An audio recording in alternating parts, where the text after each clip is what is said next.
Hi guys, welcome back to another video. I know it's been like, what, 2 years now? Over a year for sure. I've been meaning to sit down and do like an update, what I've been doing, but it's just, I always say another day next week, and then it just has turned into forever. So I have a little bit of downtime right now, so I decided why not update you guys what I'm up to nowadays. Last time we spoke, I was still working at the SNF and I was doing treatments. I think I had done a year there by that time. So we were probably talking like maybe April, May of 2020. And then I was doing treatments. So I was doing treatments, but then slowly those hours got cut back and I ended up going back on the floor, which was something that I wasn't really too happy about. And then that's when I started seeking for other job opportunities. I was thinking, wound treatments, dermatology, maybe aesthetics. And then I ended up doing a total, maybe like a little over a year and a half at the nursing home. And then from there, I actually got hired at an aesthetics office, and I've been working there ever since. So this December, it'll be 2 years now, which is insane. So the only bad thing about that job is that I do have a little bit of a commute. Otherwise, it's actually pretty great. Most of the patients are really awesome just because it is kind of like a luxury service. So there, what I primarily do is a lot of laser. So like laser spider vein removal, laser toenail fungus removal, laser hair removal. And then I'm also doing like Botox and Dysport, doing a couple of like upper face treatments, like microneedling PRP, doing Potenza, a lot of like just aesthetics, beauty kind of things. It's pretty nice. It's a part-time job. And then currently, right now, I am kind of venturing into something else. I did recently apply to a few different positions, and I think I'll actually be taking on a role as a PACU nurse. So that's, quite different, but I'm actually pretty excited. Oh, and then also I got married, which is crazy, but it's great. So what I wanted to do today, besides doing that little update, I also kind of wanted to talk a few things about the last video. I got a few comments, so I just kind of wanted to address them. I did write them down, so let's see what we have here.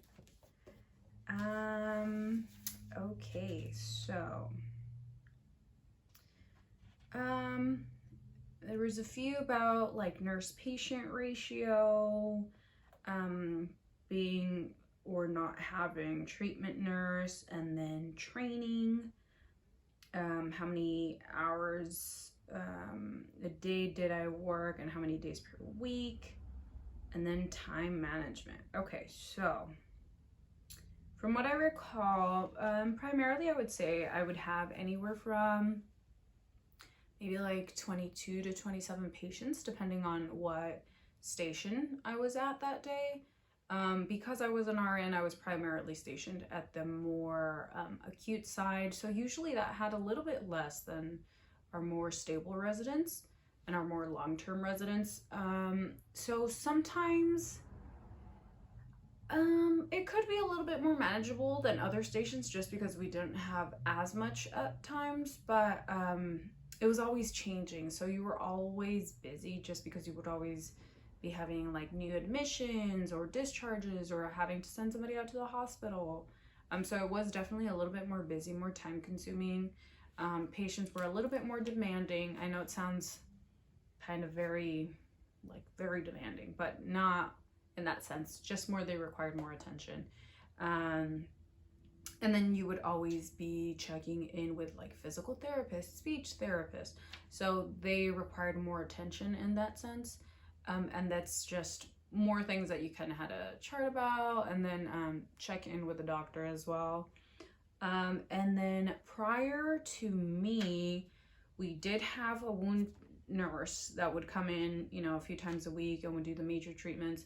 Otherwise, we were kind of really stuck doing treatments ourselves. But the nice thing about it was that I had some amazing coworkers that would always be willing to help out.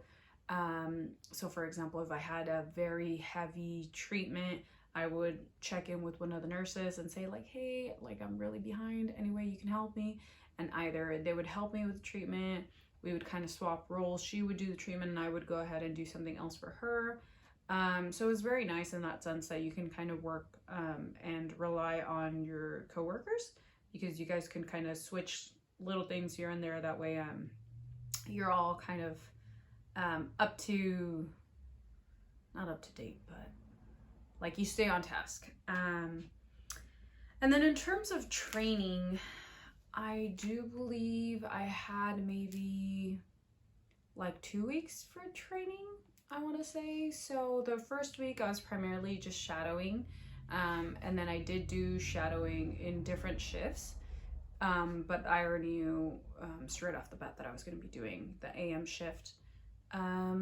So it was just following around the nurse, just kind of seeing how they do their med pass, seeing how they did their charting, and then, you know, little by little doing it myself as well. And then you kind of get into the routine. Obviously you're not going to know everything once you're on the floor, but I think it does give you a good idea of what you have to be doing, you know, checking labs, getting rapport, you know, what patients need what at what time. And then you also get to know, I think the hardest part was getting to know your patients. For example, some patients don't like to be bothered super early in the morning. So then, you know, okay, I'm going to do their med pass last, or this particular patient always likes their eye drops at this particular time. So you kind of get to know your patients, and that helps out a lot. But I feel like besides getting to know my job, it was getting to know the patients, and that's what took me the longest, especially because I was sent over to all 3 stations and in different shifts as well. So you have to kind of get to know like over 60 patients. And that takes a little bit of time, but otherwise it's kind of fine.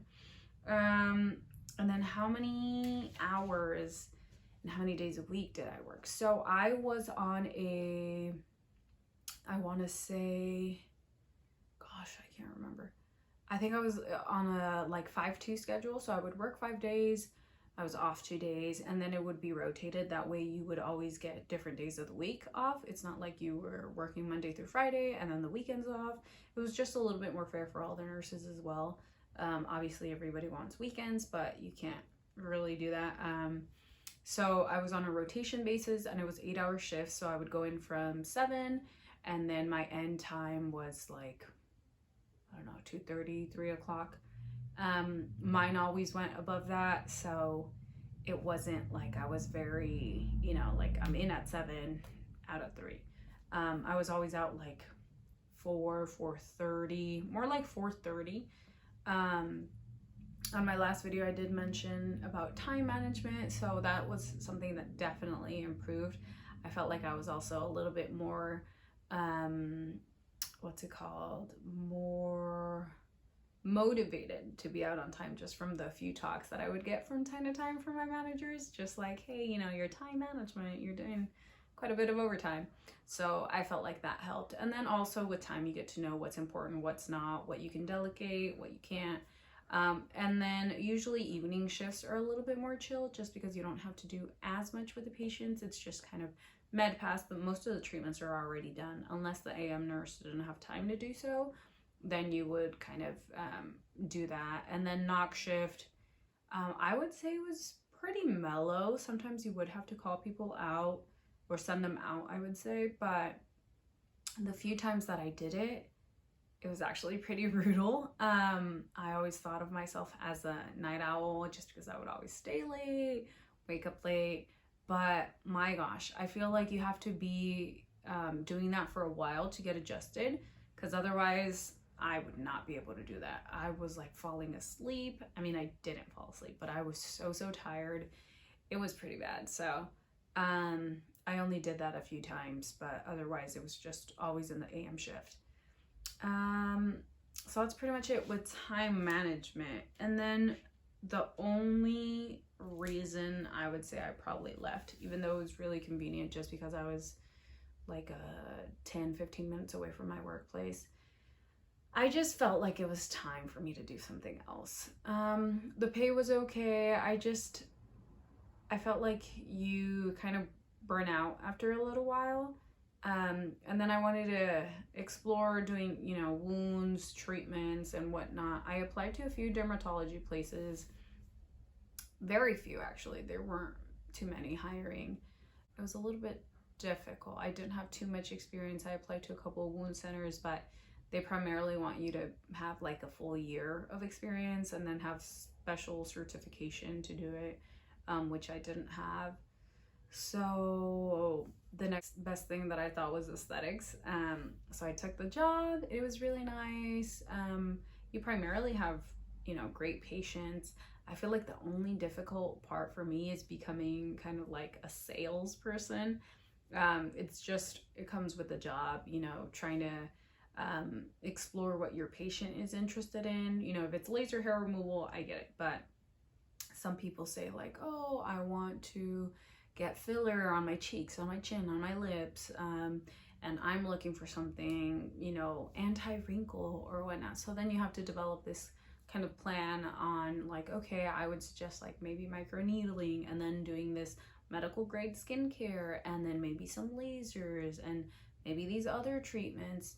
So it's talking to your patients about what you can do.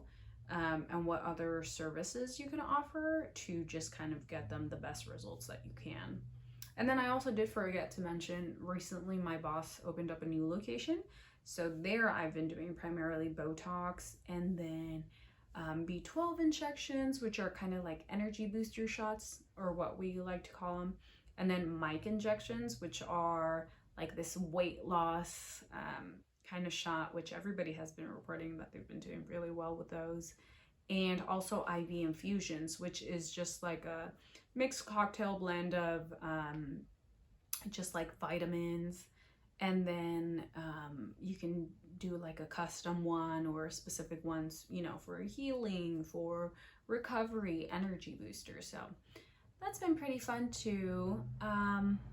Other than that, I think I'm just going to have to see how this new job works and then what days I can and can't, because I'm thinking of keeping my other one maybe just like once a week or max twice a week and see how that works. But other than that, I think that is pretty much it, really. Yeah, so if you guys have any questions, just let me know, and then maybe I can make another video. Hopefully not in another 2 years, but hopefully soon. I might be posting something else, not sure what, but I kind of want to get into the groove of doing things again. So if not, I'll see you guys pretty soon. Thanks for watching. Bye.